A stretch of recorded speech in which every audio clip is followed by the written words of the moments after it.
Alright, I guess it's time for my super duper top secret.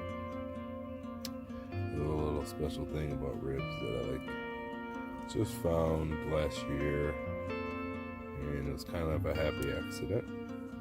But I figure versus trying to patent this thing and, make a bunch of money off of it and do that, it actually belongs to the people. This is not really an invention. This is just the best way to do meat on the grill or the smoker or the barbecue. I've done it on a smoker a few times. It's originally where I did it. It was kind of a happy accident, but it is what it is. So if you really want to know what it is, I guess I'll let it out.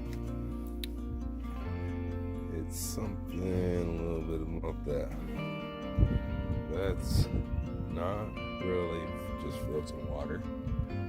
That is maple syrup water.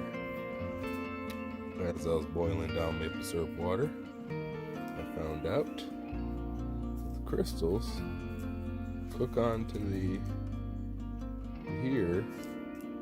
to the ribs. Makes them taste like maple syrup without directly applying maple syrup. Keeps moist and extremely delicious. Recommend trying it. If you like it, share it. Send it around. Tell your grandpa, your grandma, your dad, or your sister. It's for God's gift to us. Maple syrup water. Show second part 2. There's that maple syrup. It's starting to boil. It unfroze. I froze it because this is from last year, and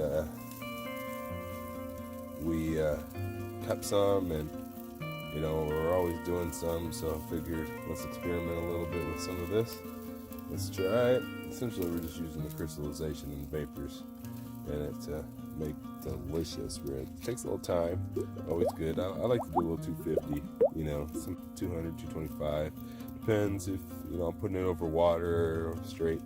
Got a lot of brown sugar or something on it, but this is brown sugarless. Literally, I think it's salt, pepper, and just a little bit of rub, but rub has no brown sugar in it. And it's a dry rub, and that's how we do. Alrighty, check it out here in a little bit.